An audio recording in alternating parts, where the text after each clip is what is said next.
My story began 6 years ago when a friend came to visit me. My friend told me of a woman she knew who was dying of cancer.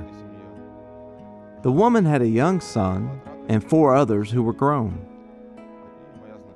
My friend spent time with his family and took care of the woman's little boy. She helped him with his homework and bought him shoes. When she told me she had to move to another city, she asked if I could start visiting the family. Without thinking, I said I would. When my friend left, I started to have regrets. Why would I need to visit them? I don't know them. What would I even say to them? Time passed, and when my friend called, I was ashamed to say I hadn't visited the family. I tried to justify myself, saying that I would visit soon, but she said the boy's mother had died, and his brothers had abandoned him. He was in a shelter, soon to be transferred to an orphanage. I made up my mind to visit him.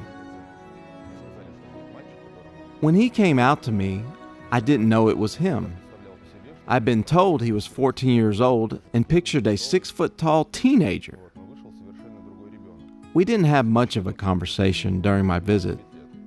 I sat with him for 40 minutes, offering gifts and trying to comfort him. He just sat and cried. Sometime later, Arseny wrote to me and said he was being sent not to Svyatoslav, but to an orphanage that was even further away. I checked the map, and it was quite further away. I began asking friends with cars if any of them could drive me to the orphanage. Everyone I asked simply offered thoughts and prayers. Let the Lord bless you. We will pray for you. Somehow you will get there, they told me. When I arrived at the orphanage to visit Arseny, the director asked, "Who is this boy to you?" "No one," I said. She asked for the details, so I told her the whole story and asked for permission to keep visiting. She granted permission. I started to travel to his new orphanage by bus. The trip took over 5 hours one way.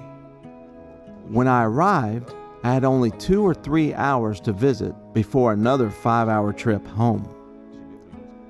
When other children got used to my visits, the director allowed me to start staying overnight.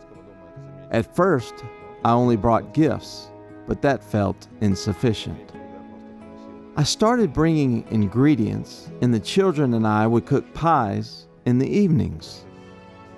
We all gathered in the small kitchen and started teaching them how to cook. Before long, the director suggested we gather some younger kids and start helping them with their studies. I was worried it would be too overwhelming, but the older kids helped them as well. Around Christmas, I brought gifts for 20 children, but before long, the director called to tell me some of the older boys had taken them. They were probably upset that I hadn't bought anything for them. I met with the older boys and had a serious conversation with them. I told them what might happen to them one day if they continued to steal from people. They returned all the gifts. I realized that I should start meeting with all the kids, not just 2 groups.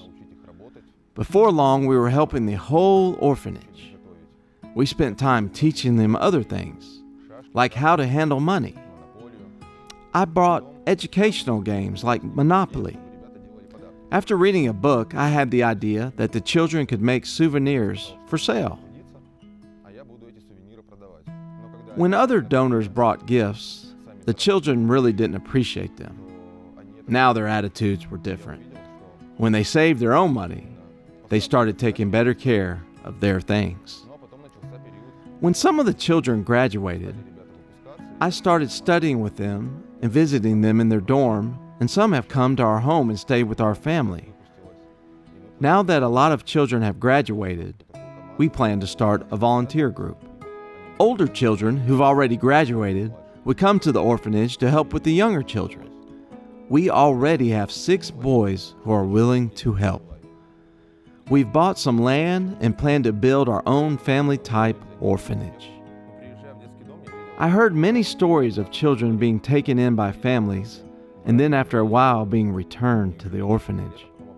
These children always changed for the worst. They were wounded psychologically by the experience. I saw that just visiting them was not enough.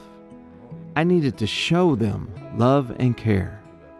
I needed to be their friend. When someone sincerely loves them and shows interest in them, they want to better themselves. When I visit now, they run up to me and show me their awards. They share their dreams and their goals with me. What means the most to me now is that Arseny says he wants to be like me. He told me he wants to show gratitude to those who showed him love. I told him I don't need anything, but he could take care of others. Remember how hard it was for you? Then find someone who's just as bad off as that and take care of them, I said. Can we do it together? He asked. That's how the idea for the volunteer team was born. We found other children who want to do it with us and plan to start visits in September. I've seen how much this means to these children. They've learned that love and care should not only be accepted, but shared. They want to make the world a better place.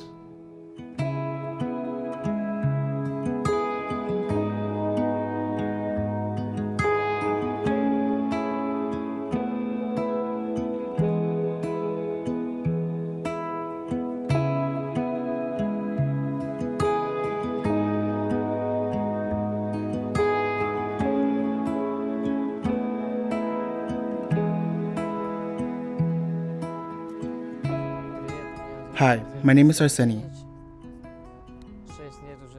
I lived in the orphanage for 6 years. I'm finishing 11th grade and graduating this year. I've known Slava for 6 years. He's helped me and many other children. We're planning to work together and help more orphan children. Hi, my name is Pavel. I'm finishing 11th grade this year. I plan to study for a job in construction. I've known Svyatoslav for 4 years and he has a great impact on me. I hope we remain close friends.